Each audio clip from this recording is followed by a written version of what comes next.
Muy buenas a todos, sean bienvenidos a un nuevo video del canal. Esta es la segunda parte de la historia del rally. Hay mucho por decir, así que sin más preámbulos, vamos con la intro.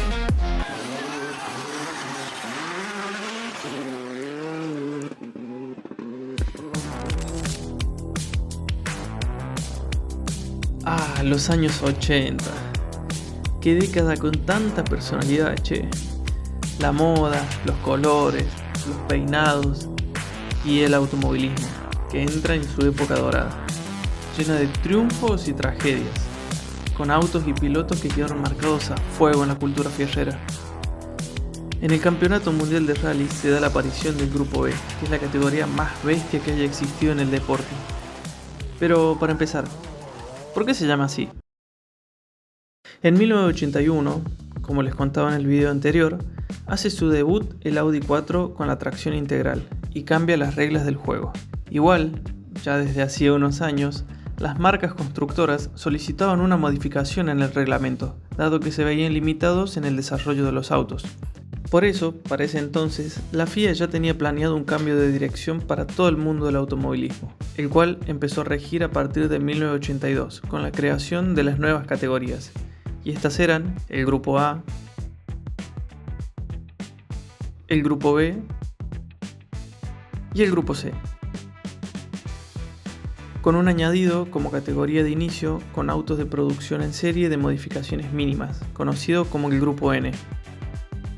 Para esta nueva etapa, la FIA solo le exigía a las marcas construir 200 unidades de calle para homologar un modelo, lo que era una cantidad bajísima, y sumado a las libertades que otorgaba a la hora de la construcción y al tener limitaciones realmente escasas en todos los sentidos, los ingenieros tenían vía libre para crear auténticos monstruos. De hecho, se dio una carrera tecnológica entre las marcas que hacía evolucionar la categoría año tras año, llevando a construir autos que sin asistencia tecnológica, con más de 500 caballos de fuerza y tracción integral, se hacían realmente difíciles de manejar, dejando esta tarea a pilotos extremadamente audaces y temerarios. Como en su momento supo decir el piloto Henry Toivonen, esto no es rally, esto es una puta locura. No por nada el Grupo B era conocido como la Fórmula 1 de los bosques. De hecho, el apodo no estaba puesto solo para hacer referencia a las velocidades que alcanzaban, sino que literalmente, en una prueba secreta de un Lancia S4 en el circuito de Estoril, se hizo un tiempo de vuelta tan brutal que comparándolo con los tiempos de la Fórmula 1 de ese año, lo habría clasificado entre los 10 primeros, algo que solo un Grupo B podía hacer. Tengo que aclarar que el Grupo B se subdividía según centímetros cúbicos, peso, caballos de fuerza y otros requisitos, pero hoy solo vamos a hacer un repaso de forma no cronológica y de la manera más respetuosa que se pueda sobre los autos y pilotos de mayor relevancia de la época. Así que conozcamos un poco más a estos protagonistas. Una vez que se estableció que las reglas del campeonato cambiarían a partir del 82, algunas marcas ya habían comenzado a diseñar sus nuevos modelos, mientras que otras, sin presupuesto o tiempo, simplemente adaptaron los autos con los que venían compitiendo hasta esta nueva reglamentación. Un ejemplo de esto es el ya mencionado reiteradas veces Audi 4, que nació para correr en el anterior campeonato, pero no llegó a desarrollar un nuevo modelo para el 82.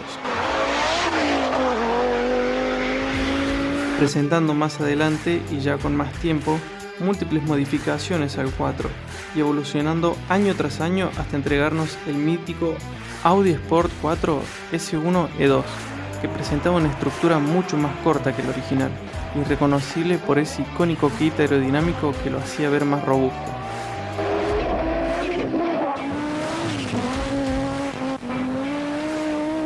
Con un motor turbo, tracción en las 4 ruedas y más de 600 caballos de fuerza que lo hacían alcanzar hasta 190 km/h. Hannu Mikkola, Michel Mouton y Walter Röhrl fueron unos de los encargados de dominar a la bestia construida por la marca alemana, ganando más de 13 rallies y siendo campeones del mundo de pilotos en 1983 y 1984, este último año también ganando el campeonato de constructores. Uno de los rivales más identificados con Audi, y también ya mencionado en repetidas ocasiones, es Lancia, que después de la reaparición de la Stratos en el 79, comenzó a diseñar la evolución de este. Listo para competir, en 1982 presentarían el Lancia 037, que recibía el apoyo y la tecnología de todo el conglomerado italiano al que pertenecía la marca, y entregó un auto nacido para competir y ganar, como lo demostró en 1983, a ser el último campeón del mundo propulsado por tracción simple. Destaca de este modelo que contaba con compresor en lugar de turbo, que lo ayudaba a entregar más de 300 caballos de fuerza. Aún así, y a pesar de las modificaciones que recibía entre temporadas, el 037 se estaba quedando obsoleto frente a los autos de tracción integral. Por lo que para la temporada de 1986, Lancia iría demasiado lejos y presentaría al monstruo que terminaría sentenciando al Grupo B, de lo que hablaremos más adelante. El Lancia Delta S4 fue una obra maestra de la ingeniería, donde Fiat y Abarth implementarían todos los avances tecnológicos del momento, pero multiplicados por 100, demostrando lo que el hambre de gloria, la libertad creativa y el ingenio eran capaces de hacer.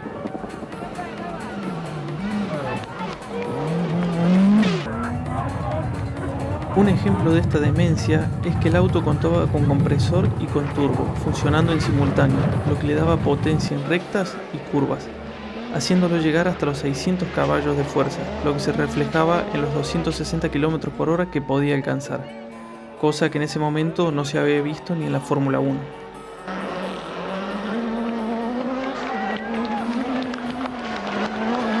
Walter Röhrl, Marco Allen y Henry Toivonen fueron tres de los pilotos encargados de explotar cada una de las características del Lancia en todas sus versiones, acumulando un campeonato del mundo de constructores en 1983 y ganando 9 rallies en total, entre el 037 y el Delta S4. Una cara nueva en el campeonato del mundo fue la del conglomerado francés Peugeot-Citroën, que en una fusión con Talbot prometieron entregar una auto con tracción integral y turbo, lo que ya se había vuelto un estándar en la categoría, con el que esperaban ser competitivos. Y dado a que contaban con un presupuesto casi ilimitado, que contaban con los mayores avances tecnológicos de la época y que llevaban años de desarrollo, tras su debut en 1984 y con el campeonato ya empezado, las expectativas eran las de testear el auto en carrera y limar detalles, pero la calidad de sus pilotos, más el increíble trabajo de los ingenieros, lo terminó posicionando en un increíble tercer puesto del mundial, lo que para la marca de León no solo fue un inicio competitivo, sino que se volvería un éxito, teniendo los mejores rendimientos tanto dentro del rally como en la venta de autos de calle. Así es como nació el Peugeot 205 Turbo 16 Evo 1. Esta máquina entregaba más de 500 caballos, convirtiéndose en un auto que dominó en toda la superficie. Era más ágil, más rápido y más eficaz que todos los competidores. La llegada del Evo 2 no haría más que confirmar lo que ya se sabía.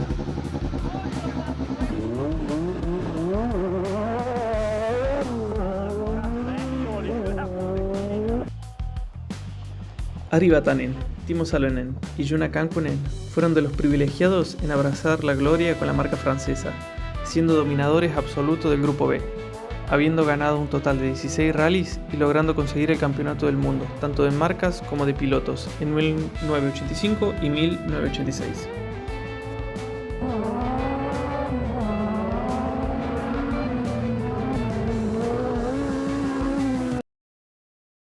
Después de las victorias conseguidas por el Alpine, Renault había perdido su participación en los mundiales de rally. No fue sino hasta 1980 que presentaría el nuevo auto de competición, un Renault 5 Turbo, que, como en todos los casos que les presenté hoy, del auto original solo quedaba la forma externa, ya que los modificaban a tal punto que tranquilamente podría ser un auto completamente distinto. Si bien era una de las marcas más grandes de Europa, en los inicios del prototipo contaban con un presupuesto escaso y un equipo limitado, que a diferencia de Peugeot los obligaba a trabajar con ingenio. Esto cambiaría más adelante, ya que al notar el interés del público, llegarían a ser construidos con la misma eficacia que le ponían a los Renault Alpine de Fórmula 1. El 5 Turbo contaba con tracción trasera y unos 320 caballos, que puede no parecer mucho, pero le bastó para ganarle a los Audis en el Rally de Montecarlo de 1981, aunque con un poco de suerte.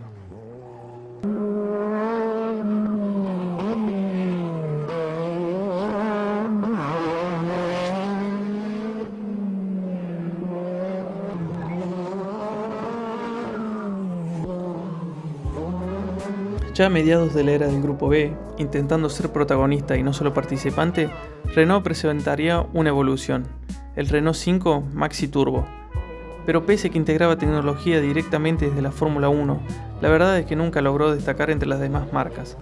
Los 360 caballos al que lo lograron hacer llegar no eran suficientes para dar pelea a largo plazo. Aún así, hay que reconocer que se trataba de un auto altamente preparado y que fue de los grandes de la categoría.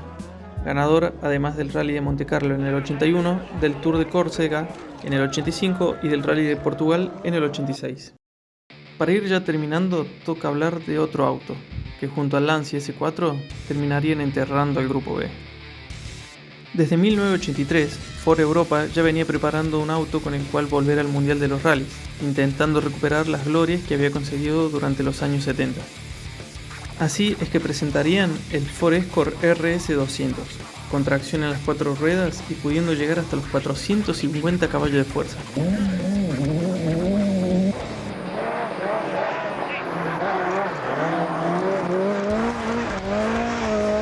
También integraba innovaciones avanzadísimas a su época, como por ejemplo la de poder elegir la distribución de empuje entre tracción delantera y tracción trasera, dependiendo de la superficie en la que se corre.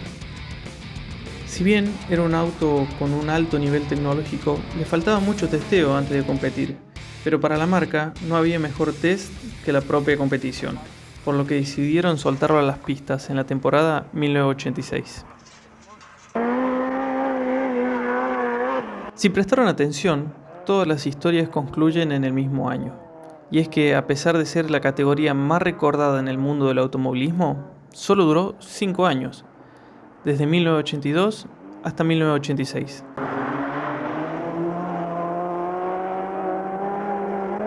La verdad, podría hablar de Jean-Marie Balestre, presidente de la FIA en esos años, como uno de los protagonistas de esta época, pero prefiero dejar su lugar en el video para otro personaje.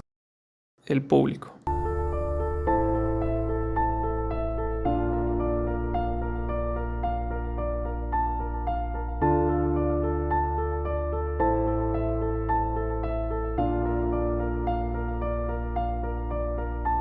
Ya en la entrega anterior había mencionado que el crecimiento desmedido de la competición también traía un crecimiento desmedido del público.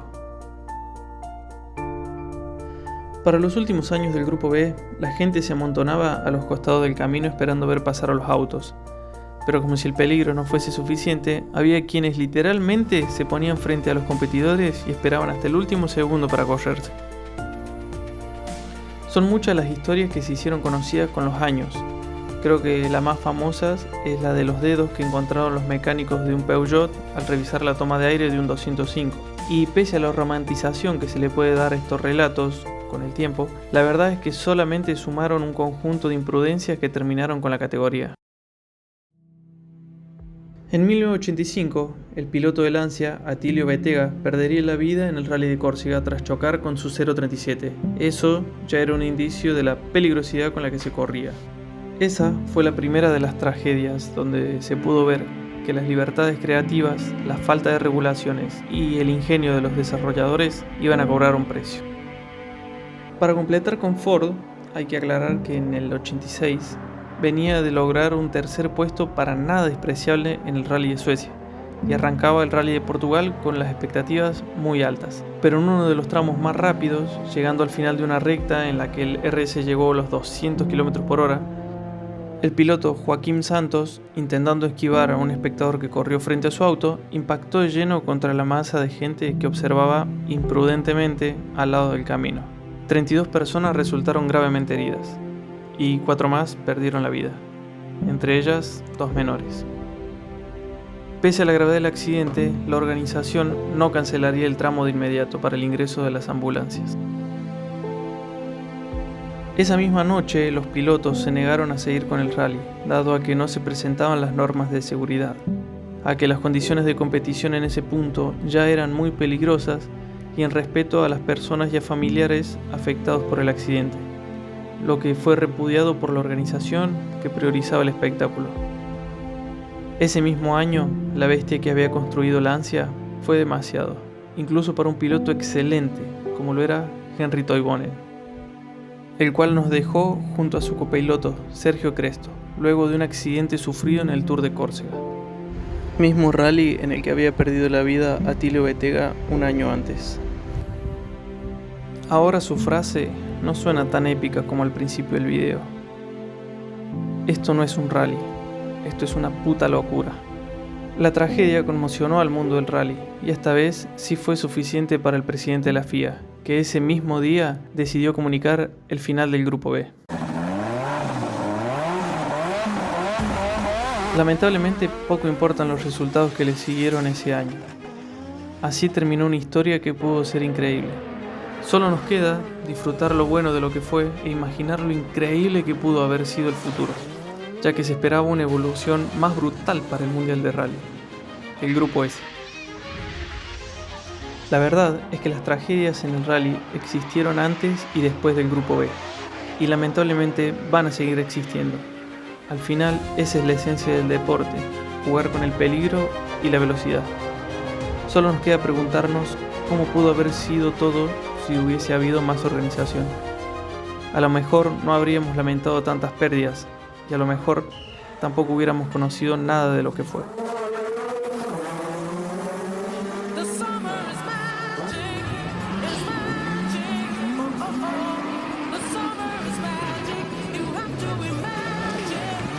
Pero el final de una historia es el comienzo de otra, la era de los World Rally Car.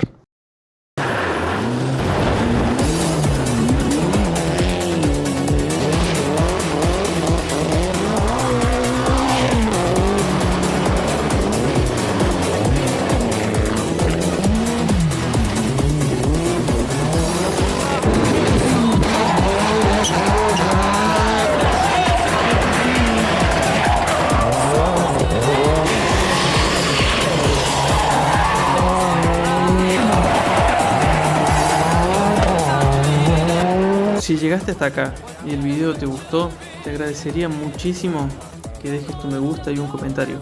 Eso me ayudaría a crecer. Y de paso, activa la campanita para que YouTube te avise cada vez que subo un video. Por mi parte, eso fue todo y nos vemos en la próxima entrega.